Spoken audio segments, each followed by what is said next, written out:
अरे कितना कीमती समय मिला है, कितना कीमती समय मिला है, आप समझ नहीं पा रहे हैं, आप समझ नहीं पा रहे, पछताना पड़ेगा बाद में। थोड़ा समय विश्राम किया जाता है, इसको अभ्यास में डाल लो।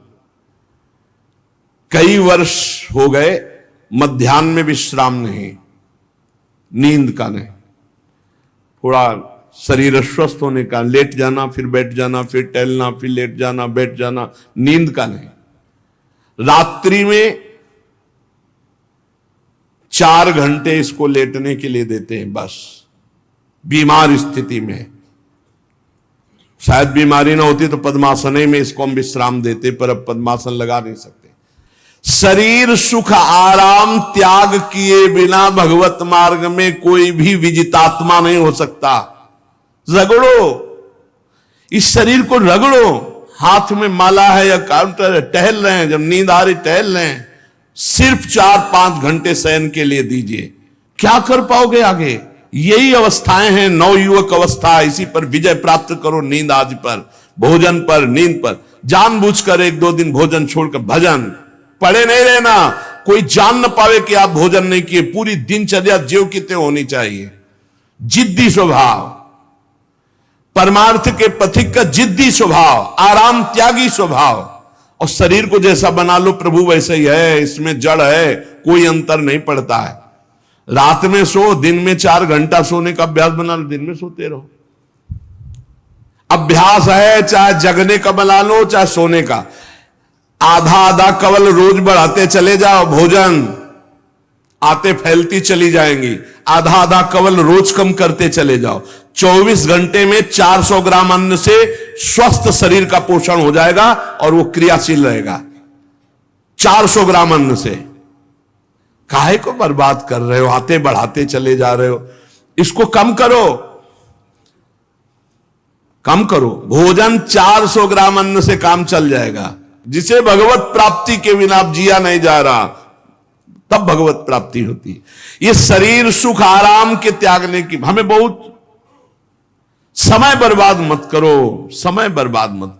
भोजन कर रहे हो, नाम जब चल रहा है, अंदर पद चल रहा है, कोई भी भोग तुम्हें नहीं फंसा सकता यदि भगवान नाम चल रहा है। समझ ही नहीं रहे, भगवान नाम नहीं जप करना, बस मन मानी आचरण करना है। बड़ी भारी आवश्यकता है शरीर सुख आराम के मिटाने की साधक को। जीवन भर इसी में लगे रहे, जीवन भर। जब से इस मार्ग में चले तो इसी पर नींद और भूख, 2 पर भारी प्रहार रहा है, नींद और भूख। वो भगवान की कृपा से ऐसा, अब तो बहुत भारी रोग से ग्रसित है। लेकिन पीछे मुरारी शरण आए और कहा अल्ट्रासाउंड कराने चलना है, डॉक्टर ने बोला है, तो आज कुछ खाना नहीं। हम कहा आज की बात कर रहे हो? 3-4 दिन से कुछ नहीं गया। जब डॉक्टर वाला देखा तो बोला बाबा पानी पे रहते हो क्या? जो वैसे किया, जानबूझ करके मधुकरी नहीं जाना, 3-4 दिन नहीं पाना। अब देखते हैं भजन कैसे होता है। और यह अभ्यास बचपन से, भूखे रह करके, सर्दी में, गर्मी में, बीमारी में, हर स्थिति में भजन नहीं छूटना, दिनचर्या नहीं छूटने। शयन में जो तुम्हें सुख मिलता है वो तमोगुणी नींद का है। जागृत होकर भजन में अगर समय व्यतीत कर दो, हाँ, जीवन आनंद में। शरीर सुख आराम को नष्ट करने की जरूरत है साधक को। दिन में सोना बंद करो। जो रात्रि में जगते हैं वो सो सकते हैं आधा टाइम, आधा टाइम सोने का टाइम 4 घंटे, तो 2 घंटे विश्राम कर लो। और रात्रि में ऐसी सेवाएं करो कि 1-2 घंटा उसमें विश्राम कर लो, 4 घंटे से काम। और जो रात्रि में चैन से सोते हैं, दिन में मत सो। दिन में टहलो, माला लो और अपने ही कमरे में टहलो, बंद करके कमरा, अपने ही अंदर टहलो, खूब नाम जप करो, मंत्र जप करो। देखो कैसा आनंद आता है कि अरे तेरा समय जा रहा है, पता नहीं आगे कौन सा रोग आ जाएगा, कौन सी घटना घट जाएगी, तू भजन करने लायक रहे या ना रहे। आज भजन कर लेगा तो कल, बता रहे हैं ना, हर समय मन उत्साहित रहता है। तभी हम कह रहे कि भजन करोगे तो मरते दम तक तुम्हारा उत्साह नष्ट नहीं होगा, उत्साह संपन्न। कितना आनंद रहता है। मन से भगवत आराधना शुरू हो जाती है, मन से पाठ शुरू हो जाता है, मन से परिक्रमा शुरू हो जाती है। हमें लगना है, आराम शब्द जीवन में नहीं। सीधी बात समझो, जब तक भगवत प्राप्ति नहीं तब तक आराम नहीं। राम काज कीन्हे बिनु मोहि कहां विश्राम, बिल्कुल जिद्दी स्वभाव बनाना पड़ेगा। शरीर आलस्य, प्रमाद, भोग, नाना प्रकार की खान पान सामग्री, तो भगवान कहते फिर मेरी प्राप्ति के लिए विजितात्मा बनो। आराम है, राम काज कीन्हे बिनु मोहि कहां विश्राम। समुद्र पार कर रहे, मैनाक जी प्रकट हो गए, थोड़ा विश्राम कर लो, बोले नहीं, राम काज कीन्हे बिनु मोहि कहां विश्राम। मोहि कहां विश्राम, सेवक सुख चाह मान भिखारी, व्यसनी धन शुभ गति व्यभिचारी, कभी नहीं। सर्वभूतात्म भूतात्मा, संपूर्ण प्राणियों के साथ आत्मवत व्यवहार करे, सब में मेरा प्रभु विराजमान है। जैसे हमारे किसी शरीर के अंग में चोट लग जाए तो हमें ही लगती है, ऐसे संपूर्ण चराचर जगत में जब हम किसी को दुखी देखे तो हमारा हृदय दुखी हो जाए। कैसे इसके दुख को, इसे सर्वभूतात्म भूतात्मा कहते हैं। जो योगी होता है वो सबको सुख पहुंचाने की चेष्टा करता है, किसी को भी दुखी देखकर उसका हृदय व्याकुल हो जाता है। साधन में स्वाभाविक प्रवृत्ति नहीं होती, लगाना पड़ता है, इसलिए उद्देश्य दृढ़ रखो। अब हमको इसी जन्म में भगवत प्राप्ति करनी है, हम प्रियालाल की शरण में हैं, हमारा एक एक मिनट बड़ा कीमती है, हर मिनट में हर सेकंड में हमें नाम जप करना है और प्रभु के भरोसे रहना है। कम सोना है, कम खाना है, कम बोलना है, तीन बातें पकड़ो। कम सोना, इसका अभ्यास बना लो, कम खाना, इसका अभ्यास बना लो, और कम बोलना, इसका अभ्यास। ये तीन बातें जीवन में साधक के बिल्कुल सरलता पूर्वक आ जानी चाहिए। मिताहार, मित भाषण और नियमित शयन। शयन से बचो, ये बहुत जहर है, नींद बहुत जहर है। निद्रा आलस प्रमादोत्थम तत्तामस मुदाहृतम, इसको एक सीमा में बांध दो, 3 घंटे 4 घंटे 5 घंटे, बस 24 घंटे माला, काउंटर, वाणी, सेवा, टहल रहे, सो नहीं सकते, आराम नहीं कर सकते, नहीं कर सकते। ये अभ्यास बनाओ तभी आगे बढ़ पाओगे। सत्संग रोज सुनते हो, देखो तुम्हें जो डांट लगती है, तुम्हें बहुत प्यार करते हैं, प्रभु बहुत प्यार करते हैं, इसलिए डांट लगवा रहे हैं, इसलिए आपको सत्संग सुना रहे हैं। ये जीवन सार्थक कर लो, नहीं तो बहुत पछताना होगा। हम पशु पक्षी के जीवन में साधना नहीं कर पाएंगे। कैसे हमारा चिंतन बदले? भगवान ने अगला शब्द का मदगत प्राणा, प्राण जिसके मेरे में समर्पित है। प्राण समर्पित का मतलब है प्राण वायु को लेकर प्रधान है। भोजन न मिले, जल न मिले तो भी हम जीवित रह सकते हैं काफी समय तक, क्योंकि प्राण वायु, प्राण बलवान पुष्ट होते हैं अन्न और जल से, लेकिन प्राणों की सत्ता वायु से है। ये जो श्वास प्रश्वास है, भोजन हमें 4-6 दिन न मिले तो आराम से दिनचर्या चल सकती है, पानी 8-10 दिन न मिले तो भी दिनचर्या चल सकती है, ऐसा नहीं कि मर जाएंगे। लेकिन 2 मिनट वायु ना मिले तो मर जाएंगे, 2 मिनट वायु ना मिले तो प्राण नष्ट हो। प्राण का सीधा संबंध वायु श्वासों से है, और प्रभु को प्राण समर्पित करने का मतलब हर श्वास नाम जप करना। मदगत प्राणा, हम पानी भी पिएंगे, भोजन भी पाएंगे तो प्रभु को समर्पित करके और हर श्वास नाम जप करेंगे तो ये मदगत प्राणा होगा। मच्चित्ता, निरंतर चिंतन करने के लिए हमें प्राणों को समर्पित करना होगा। हमारे प्राण समर्पित हैं, हम प्रसाद के द्वारा प्राणों का पोषण करेंगे और हर श्वास प्रश्वास में नाम जप। श्वास ऊपर गई तो नाम जप, श्वास नीचे गई तो नाम जप। बोधयंता परस्परम, यदि हम किसी से बात करेंगे तो अपने प्रभु की चर्चा करेंगे, उसी प्रभु की चर्चा का कथन, कथयंतश्च माम नित्यम, केवल भगवत चर्चा करेंगे, केवल। कभी कभी ये लोक कल्याण की भावना भी प्रपंच में उतार देती है। निवेदन है कि यहां कोई लोक वार्ता का प्रश्न लेकर के नावे, एक जगह तो बख्श दो जहां केवल भगवान के संबंध की चर्चा होने दो। श्रीधाम वृंदावन में आप आए हो तो प्रिया प्रीतम की चर्चा का प्रश्न करो, प्रिया प्रीतम की चर्चा सुनो, निहाल हो जाओगे। तुष्यंत च रमंत च, उसी में आनंद और संतोष होता है। भगवत चर्चा हुई और उसी में रमण करे। एक जगह तो रखो जहां तुम केवल प्रभु की चर्चा सुन सकते हो, प्रभु की चर्चा कर सकते हो। प्रपंच का तो बहुत विस्तार है। कथयंत च माम, माम भगवान कह रहे हैं, कथयंत च माम नित्यम तुष्यंत च रमंत च। चलते हैं हम भगवत मार्ग में, फैल जाते हैं फिर दुविधा युक्त संसार प्रपंच में। केवल भगवत चर्चा, कथयंत च माम, भगवान केवल माम, मेरा, प्रियालाल के सिवा और कोई चर्चा नहीं। बार बार बोर्ड लगवा देते हैं, श्यामा श्याम की चर्चा के सिवा यहां कोई चर्चा न की जाए। आपको अगर आशा है कि यहां से कोई काम बनते हैं, तो हम पहले आपको बता देते हैं हम असमर्थ हैं, हमारे में कोई सामर्थ्य नहीं है। हम केवल प्रभु की चर्चा करते हैं, प्रभु का नाम जपते हैं, प्रभु के लिए जीवन है, बस इतनी बात है। जो प्रभु में डूबना चाहता है वो आए, स्वागत है। इसके अलावा ना कोई आशीर्वाद, ना कोई तंत्र मंत्र, ना कोई जंतुर, ना किसी भी तरह की कोई ढांढस वृत्ति बना सकते हैं कि जाओ तुम्हारा ये ठीक हो जाए, तुक्का लग जाए, ठीक हो जाए, तुम्हारे भाग्य की बात है। यहां से कोई चमत्कार नहीं, यहां एक ही चमत्कार है, मलिन मन को श्री भगवान में लगा देना, जीवन को जीवन मुक्त अवस्था में पहुंचा देना। निर्विकारता की स्थिति प्राप्त करने के लिए साधु समागम है। भगवान का आदेश है, यदि मुझे अनुभव करना चाहते हो, इसी जन्म में परमानंद की प्राप्ति करना चाहते हो, तो मय्येव मन आदत्स्वम मयि बुद्धिम निवेश है। कैसे करोगे? तो भगवान कह रहे मत चित्ता, मेरे में चित्त लगाओ। चित्त कैसे लगेगा? चूंकि हम प्राणों से बहुत प्यार करते, देह प्राण ते प्रिय कचुनाही, इसलिए भगवान को कहना पड़ा प्राण मेरे को समर्पित करो। कैसे समर्पित करें? जो खाओ पियो भगवान को भोग लगा के, और रात दिन नाम जप में, हर श्वास में भगवत चिंतन। अगर वार्ता करनी तो बोधयंता परस्परम कथयंतश्च माम नित्यम, केवल मेरी चर्चा। बड़ा दुर्लभ हो रहा है, भगवत चर्चा होना बड़ा दुर्लभ हो रहा है।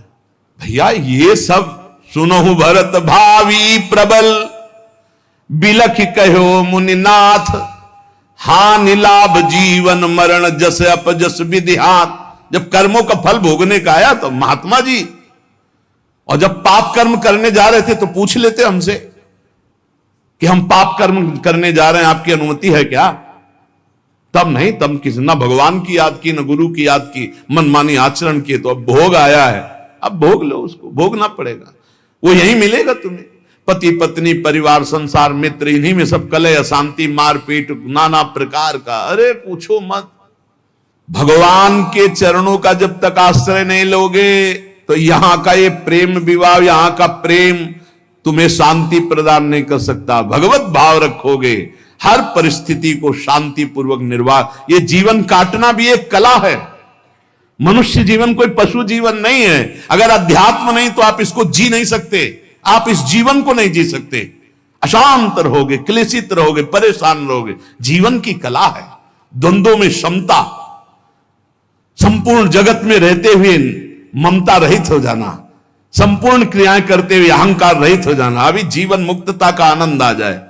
तो मच्चित्ता मदगत प्राणा बोधयंता परस्परम कथयंत च माम नित्यम तुष्यंत च रमंत च। हमारा उद्देश्य भगवत प्राप्ति का है। जो भगवत संबंध से भगवत प्राप्ति करना चाहता है उसके लिए दरबार खुला है, फ्री है, कोई फीस नहीं है, कोई शर्त नहीं है। तुम कौन हो, कहां के हो, कोई मतलब नहीं। आपका केवल संबंध भगवान के संबंध से वार्ता होगी तो यहां हो सकती है। इसलिए सावधानी होकर हमारे समय को निरर्थक ना किया जाए। बहुत कीमती समय, जब प्रश्न होता है तो फिर उस पर चर्चा करनी ही होती है। हमें सिर्फ भगवान का आदेश है, कथयंतश्च माम नित्यम तुष्यन्ति च रमन्ति च। उसी में संतोष करना, उसी में रमण करना है। हमारा भरण पोषण श्री प्रियाजू से होता है, किसी व्यक्ति से नहीं होता है। हमारे यहां श्री श्यामा श्याम विराजमान है, उनका पूरा जगत है। तुम्हारी बुद्धि में मेल है, भेदभाव है, उनके लिए भेदभाव नहीं। सब मम प्रिय, सब मम उपजाए, तो हम अपने स्वामी के अनुसार चलेंगे। सब मेरे प्राणनाथ श्यामा श्याम के जन है, कोई भी हो, इतना ना छोटा ना इतना बड़ा, ना इतना प्रिय ना इतना अप्रिय, सब बराबर है। एक तरफ चाहे गुणात्मा, गुण से युक्त महात्मा, और एक चाहे दुरात्मा, दुर्गुणों से युक्त, दोनों को ऐसे दुलार करके श्री जी की तरफ बढ़ाने वाला मार्ग ये मार्ग यहां का है। कथयंत च माम नित्यम तुष्यंत च रमंत च तेषाम सतत युक्तानाम भजताम प्रीति पूर्वकम। जो सतत प्रेम पूर्वक मेरा भजन करता है, भगवान करे ददामि बुद्धि योगम तम, उसकी बुद्धि का योग मैं करा देता हूं। ये खास बात हुई, लगाने की चेष्टा हमने की मन बुद्धि को, और भगवान आकर मन बुद्धि में विराजमान हो गए। तेषामेवानुकंपार्थ महमज्ञानजं तमः नाशयात्म्यात्म भावस्थो ज्ञान दीपेन भास्वता। भगवान कृपा करके उसके हृदय में ज्ञान प्रकाशित कर दिया। जब कोई सतत भजन करता है, प्राण प्रभु को समर्पित कर देता है, चित्त प्रभु में लगाए हुए प्रभु की चर्चा, भगवान उसके अंदर ज्ञान प्रकाशित कर देते, तो वो अनात्म भाव जो देह भाव था उसका नाश हुआ और वो भगवत भाव में स्थित हो जाता है। भगवान कह रहे हैं मत चित्तः सर्वदुर्गाणि मत प्रसादात् तरिष्यसि। जब कोई मेरे में चित्त लगाता है तो मेरी कृपा से सारे दुर्गुणों का नाश हो जाता है। महात्मा तो भगवान बनाते हैं, करो सद्य ते साधु समाना, मैं उसे साधु बनाऊं। हमारा कर्तव्य, हमारा चित्त प्रभु में लग जाए, मेरा चिंतन करो, भगवान का आदेश है। बस खास बात है चिंतन। हमारी प्रारंभ से विशेष श्रद्धा इसी बात में रही गुरु शब्द पे कि रात दिन कोई भी चेतना युक्त क्षण ऐसा ना जाए जिसमें भगवत विमुख होता हो। बस इसी बात की साधना जीवन भर रही। प्रारंभ में गुरुदेव ने कह दिया जब तक चेतना है तुम्हारे में तो तुम्हारा जागृत अवस्था का चेतना युक्त एक भी क्षण व्यर्थ नहीं जाना चाहे। तो गुरु कृपा से यही प्रयास रहा है कि हमारा एक भी मिनट भगवान से विमुख न जाए। पूर्व में ऐसी स्वभाव वृत्ति बनाई थी कि लोगों को यह शंका होती थी कि ये बोल पाते हैं कि नहीं बोल पाते हैं, अर्थात इनके वाणी है कि नहीं है, मूक मौन, जटाओं का बोझा, एक वस्त्र, बस शांत। बुलाया गया, घंटा बजा तो पहुंच गए, प्रसाद लिए, उसमें एकांत, हर समय मंत्राग। कथा में बैठे हैं, अनुकूल वचन आया तो सुन लिया, नहीं पूरा का पूरा सत्संग ऐसे ही चला गया। और हमारा मंत्र चल रहा है, एक क्षण भी मंत्र से बिलग नहीं। हमारा कर्तव्य है केवल चिंतन। चिंतन करोगे तो अभिमुक्त हो, अभी परिणाम में नहीं। अभी हम राधा बोल रहे हैं, अभी प्राण निकले, अभी श्री जी के पास पहुंच जाएंगे। भगवान की कृपा का बल और साधन का तुम्हारा पूरा प्रयास प्रयत्न, ध्यान रखो, दो से सिद्धि प्राप्त होती है। भगवान की कृपा का बल और आपकी पूरी साधना का प्रयास प्रयत्न, कायरता नहीं। भगवान की कृपा का बल और तुम्हारा पूरा प्रयास, पूरा प्रयत्न। देखो भगवान की दर्शन वृत्ति हृदय में जागृत हुई ध्रुव जी के पद को लेकर, कामना को लेकर। मैं भगवान का साक्षात्कार करूंगा, उनसे वरदान मांगूंगा कि मुझे सबसे श्रेष्ठ पदवी की प्राप्ति हो। चले, भगवान नारद जी मिले। पहला प्रलोभन, चलो अभी तुम्हें इस सम्राट पद पर नकार दिया। फिर भय, सांप हैं, बीछी हैं, जंगल के बड़े, और फिर यक्ष राक्षस, न जाने कौन कौन है। तुम अभी बालक हो, तुम्हें खा जाएंगे, तुम क्या तपस्या करोगे, क्या भजन। नहीं, इससे भी नहीं डिगे। कुछ भी हो, कदम वापस नहीं जाएंगे, अब तो हरि की प्राप्ति। तो गुरु मंत्र दे दिया। 6 महीने बहुत ही देह भाव रहित होकर उच्च कोटि की साधना की। बालक होने पर यही मथुरा में, मधुपुरी में देह भाव रहित होकर के, क्योंकि जंगल में ऐसे ऐसे मच्छर बड़े बड़े ना, एक मच्छर मारे तो पूरा होश खराब हो जाए, पूरी चेतना जागृत। तो उस 5 वर्ष के राजकुमार के शरीर में कितने मच्छर चिपके रहे होंगे, क्या क्या भयावह। हमने तो सैनपुर में देखा, आसन लगाए बैठे, काला नाग सांप ऐसे फुसकार रहा है। पूरा दृढ़ निश्चय है कि अगर ये काटने का समय है तो काट लेगा, नहीं काटना तो बिल्कुल नहीं काटेगा, बैठे रहो। वो ऐसे पास से निकल गए, छाती से भी निकल गए हैं। निश्चय कि अगर काटना काट। सैकड़ों बिच्छू कभी ऐसे डंक नहीं मारा। और अगर काटना और मारना हो ना तो बढ़िया महल में बैठे हो तो वहां जाके काट लेंगे। ध्रुव जी अपनी निष्ठा से कभी नहीं विचलित हुए। अब जब भगवान सामने आए तो आखिरकार 5 वर्ष के बालक घबरा गए। भगवान का तेज, भगवान का रूप, भगवान की महिमा। भगवान मुस्कुराए, कृपा दृष्टि से देखे, बल मिला, भगवान को देख पा रहे हैं। अब मन में आया कि मैं स्तुति कैसे करूं, क्योंकि कोई ज्ञान तो है नहीं। भजन किया, भगवान की प्राप्ति हो रही, लेकिन अब कोई ऐसा ज्ञान तो है नहीं जिससे भगवान का स्तवन करे। भगवान की तरफ देख करके कुछ कहना चाहते हैं, पर क्या भगवान को कहें ये ज्ञान नहीं। तो भगवान ने अपने ज्ञान स्वरूप शंख का ध्रुव जी के कपोल पे स्पर्श करा दिया। जो भगवान कह रहे, ज्ञान तो मेरी कृपा से होता है। अभी पीछे इस श्लोक में भगवान ने कहा, तेसा मेवानुकंपार्थो महमक ज्ञानजम तमहा नाशयाम्यात्म भावस्थो।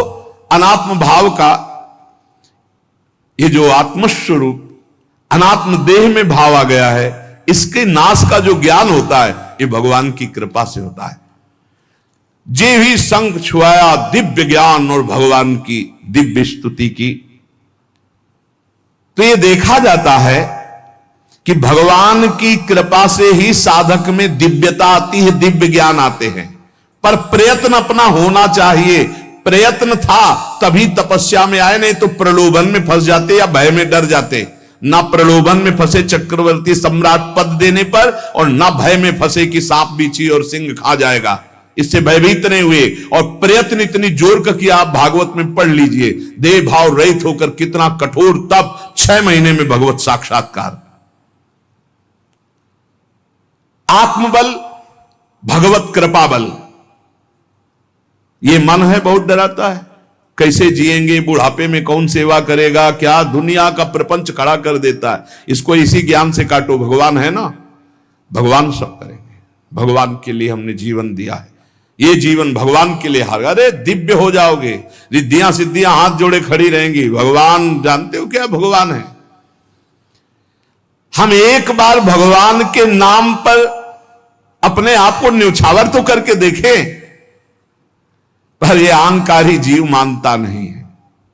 यह अहंकार का बल लिए रहता है। आसुरी प्रकृति है ये अहंकार। अहंकारम बलम दर्पम कामम क्रोधम च संश्रिताः। जिसके अंदर ये आसुरी प्रवृत्ति अहंकार होता है, उसमें काम क्रोध लोभ ये भरपूर होते हैं। कहां से भगवत प्राप्ति हो।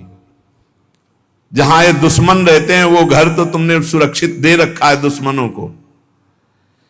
आसुरी प्रकृति को तुमने, अहंकार को अपना स्वामित्व दे रखा है। मैं वो अहंकार जिसके साथ प्रकृति लगती है। जब अहंकार और बढ़ जाता है तो ईश्वरोहम अहम भोगी सिद्धोहम बलवान सुखी। तरंग से समुद्र नहीं होता, समुद्र से तरंग होती है। हम जितने भी हैं सब तरंग हैं उस परमात्मा की। वायु विकार नष्ट हुआ, समुद्र में ही लीन हो गए, ये बात है। लेकिन एक तरंग समुद्र नहीं पैदा कर सकती।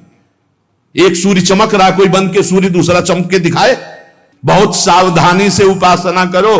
ये अहंकार, भगवान कह रहे हैं, भगवान ये जो अहंकारम बलम दर्पम कामम क्रोधम च संश्रिताः, इस अहंकार को नहीं मिटाया तो ये अनुभव कराने लगता है और 4 बोलने लगते हैं कि आप तो भगवान हैं। तो धर्म सम्राट करपात्री जी, इतने सिद्ध महापुरुष, और विश्वेश्वर विश्वनाथ जी की स्थापना करके रात दिन आराधना, काशी में बड़े बड़े सिद्ध महापुरुष भगवान शिव की आराधना करते, बड़े बड़े सिद्ध महापुरुष भगवती अंबा की आराधना करते। ये कौन सा ज्ञान प्रकट हो जाता है जो भगवत स्वरूपों का अपमान होने लगता है। मुझे यही समझ में नहीं आता। गुरु रूप से हमें शास्त्र के आचरण देने आए, मनमानी भ्रष्टाचार सिखाने नहीं आए। आज तक कभी कहीं भी भगवत स्वरूपों का अपमान महापुरुषों द्वारा नहीं हुआ। महापुरुष और भगवान में अंतर नहीं, पक्का मुझे विश्वास, हम तो चराचर जगत को भगवत स्वरूप मानते हैं, लेकिन आचरण कराने के लिए आचार्य गुरुदेव जैसे चले हैं वैसे ही चलना होता है। सदैव संतों ने अपने को अधम और तुच्छ और नीच कहा है। हनुमान जी जैसा कोई ज्ञानी, महाबली, कोई त्यागी, कोई ब्रह्मचारी, बैरागी, हनुमान जी जैसा कोई त्रिभुवन में द्वितीय हुआ हो तो बता दो। अतुलित बलधामम हेम शैलाभदेहम दनुजवन कृषाणु ज्ञानिनाम अग्रगण्यम। अरे जे गिर चरण दे हनुमंता चले सुगा पाताल तुरंता, हजार हजार को पकड़ के कछु मारिस कछु मर्दिस कछु मिले से धर धूर। अब विभीषण जी से कैसे परिचय बता रहे हैं? प्रात ले जो नाम हमारा तेहि दिन ताहि ना मिले आहारा। असमय अधम सखा सुनु मोहू पर रघुबीर। क्या दैन्यता का स्वरूप हनुमान जी महाराज। भगवान से जब हनुमान जी मिल रहे तब उनसे प्रभु आप पूछ रहे हो कि तू नाथ एक में मंद मोह बस, ज्ञानी नाम अग्रगण्यम, एक में मंद मोह बस कुटिल हृदय अज्ञान पुनि प्रभु मोहि विसारेऊ दीन बंधु भगवान। जय प्रणतारित भंजन, चरणों में लौट गए हनुमान जी महाराज। सबरी जी भगवान सामने बैठकर स्तुति करते हैं। जो नवधा भक्ति है वो उपदेश नहीं है, सबरी जी की स्तुति है। ये सब भक्ति सबरी जी में विराजमान, क्योंकि उसी समय सबरी जी भगवत धाम जाती है तो उपदेश तो उसको दिया जाता है जो आचरण में उतारे। सबरी जी तो सिद्ध महापुरुष अभी भगवत धाम जा रही भगवान के सामने ही। वो क्या कहती? अधम ते अधम अधम अति नारी तीन मह में मति मंद अघार। हरिवंश महाप्रभु क्वाहम तुच्छ परम अधम प्राण्यो गर्ह कर्मा यत् नाम स्फुरति महिमा हेश वृंदावनस्य। इन सब बड़े बड़े आचार्य महापुरुषों ने भगवान की दास्ता स्वीकार करके जीवन अर्पित करके आचरण करके दिखाए। जहां ये आसुरी अहंकार होता है तो ईश्वरोहम महम भोगी सिद्धोहम बलवान, ये सिद्धावस्था नहीं है, ये तमोगुणी आसुरी अहंकार का परिणाम है जो ये दिखाई देता है भगवत स्वरूपों का अपमान करके। नहीं, यद्यपि अभेद है वो महापुरुष शिव और वो अभेद है, पर आचरण जब करेगा तो स्वामी और सेवक का करेगा। काशी नगरी सिद्धों की नगरी है, ज्ञानियों की। देखा बड़े बड़े सिद्ध परमहंस जाते हैं शंकर जी के दर्शन करने, विश्वनाथ जी के, तो जिनकी कमंडल भी नहीं, दिगंबर है ना, तो वो भी ऐसे हाथ उठा के नमः पार्वती पते और बस ऐसे सर झुकाए खड़े रहते हैं। जल भी नहीं है, पत्र भी नहीं है, ऐसे वो हम सब खड़े खड़े घंटों खड़े रहते। तो वहां के शिव पार्षदों से ऐसा करुणा में प्रेम हो गया था कि वो हमें नहीं हटाते थे, तो एक कोने में घंटों खड़े रहते थे और दर्शन करते रहते थे भगवान विश्वनाथ जी। तो जैसे ऐसे अवधूत आते, न कोई जल का कमंडल है, न कोई पत्र है, न पुष्प, नजदीक गए और नमः पार्वती पते हार हार महादेव, बस सर झुका, ये है। और स्वयं शिव स्वरूप है, इतना अंतर नहीं ब्रह्मबोध में। भक्तों में भी कभी कभी आम प्रकट होता है, वो वाणी से आपको दिखाई देगा, लेकिन वो आसुरी अहंकार नहीं होता, ध्यान रखना। ये उनका भागवतिक बल होता है, ये आसुरी अहंकार नहीं होता। जैसे जनक जी की सभा लगी हुई है, भगवान श्री राम लक्ष्मण जी विराजमान है विश्वामित्र जी के समीप बड़े सौम्य भाव से। जनक जी महाराज ने देखा कि बड़े बड़े वीर आए पर धनुष यज्ञ में धनुष को अजगों को कोई उठा ही नहीं पाया, खंडन की तो बात जाने दो। रावण बाणासुर आया, आरती प्रणाम करके चले गए।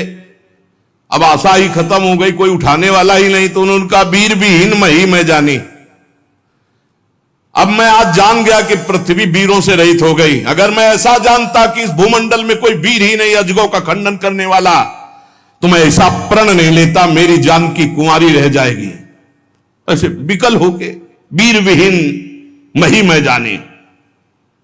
जनक जी ने इतनी बात जे ही कही तो लक्ष्मण जी कूद पड़े सिंह शावक की तरह उछलकर और कहा कि जहां रघुकुल भूषण भगवान श्री राम विराजमान हो जनक, ये बड़ी तुमने निराशापूर्ण बात कैसे कह दी?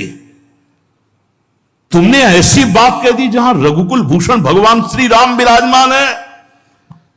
ताल ठोकी और कहा अगर इनका इशारा हो जाए, समझो, जो तुम्हारी अनुशासन पाओ, कंदुकी ब्रह्मांड उठाओ, काचे घट जिमी डारो फोरी, सकौ मेरु मूलक जिमी तोरी, कमल नाल जिमी चाप चढ़ाऊं, जो जन सत प्रमाण ले धाऊं।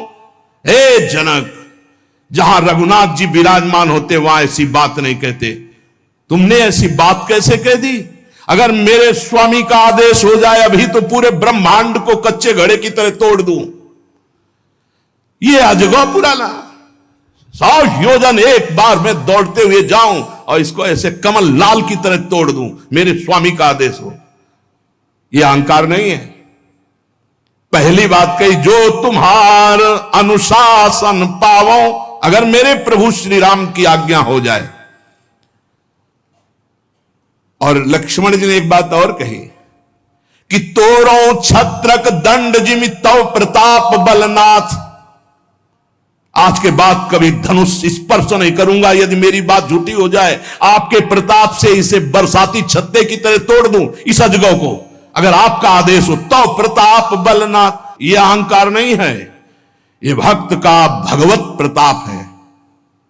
दशानन कह रहा है, अरे मुझे क्या भय, तेरी सभा में अगर कोई वीर हो तो मेरा पैर उठा दे, मैं राम जी का एक छोटा सा सेवक हूं। तू मेरे प्रभु को बार बार मनुष्य कह रहा है, मैं जिनका सेवक हूं। तेरी सभा में तू जो अपने सभा बलों के बल पर बलवान होकर कहता है कि ये सब आहार है, तो मैं उनका एक छोटा सा दूत हूं। अगर कोई मेरा पैर उठा दे तो जानकी जी को राम जी हार जाएंगे, वापस चले जाएंगे। राम प्रताप सुमिरपन रूपा। सभा में पैर हाहाकार मच गया। जब स्वयं दशानन उठा तो मारा घूसा, 4 मुकुट राम जी के चरणों में गए। राम जी के चरणों में झुक, तब तेर बचेगा, मेरे चरणों में झुकने से नहीं। कोई उठा नहीं पाया। ये अंगत का अहंकार नहीं, ये भक्त का भगवत प्रताप होता है। राम प्रताप सुमेरी परण रूपा। राम प्रताप हरिवंश प्रताप ही जानत है, हरिवंश प्रबोध प्रमाणत है, हरिवंश सर्वस्व है तिनके, सुख संपत्ति दंपति जो जिनके। लक्ष्मण जी कह रहे, सकौ मेरु मूलक जिमि तोरी, जैसे मूली तोड़ दिया जाता 4 लाख योजन का सोने का पहाड़ सुमेरु, ऐसे उखाड़ के तोड़ के फेंक दूं। भगवान अपार सामर्थ्यशाली, और जो भगवान में चित्त जोड़े अपार सामर्थ्यशाली। हम लोग कभी कभी अहंकार और प्रताप के भेद को नहीं समझ पाते। महापुरुषों में अहंकार नहीं होता, वो भगवत प्रताप होता है। जो आसुरी अहंकार है वो तो भगवान की शरणागति से नष्ट हो जाता है। भगवान का प्रताप भक्तों के जीवन में उदय होता है। भगवान बहुत कृपालु हैं, बड़ी करुणा की है, अपना मार्ग हमें देने के लिए सत्संग दे रहे हैं। कथन श्रवण का सौभाग्य मिला है। इसी जन्म में हमें भगवत प्राप्ति करनी है। अपार बलशाली माया को परास्त करने का बल केवल भगवान की कृपा से प्राप्त होता है। इसलिए नाम जप करो, भगवत लीला गायन गुणगान करो और भगवान से प्रार्थना करो कि मेरा अहंकार आपके चरणों में समर्पित हो जाए। सारा दोष इसी अहंकार का है। ये संस्कृति मूल शूल प्रद नाना, सकल शोक दायक अभिमाना, ताते करें कृपा निधि दूरी, सेवक पर ममता अति भूरी। हमारे ऊपर बहुत प्यार है प्रभु का, हम उस प्यार के बल से अहंकार को प्रभु के चरणों में समर्पित करके इसी जन्म में जीवन मुक्त हो जाए। शेष चर्चा आगे। श्री राधा वल्लभ लाल की।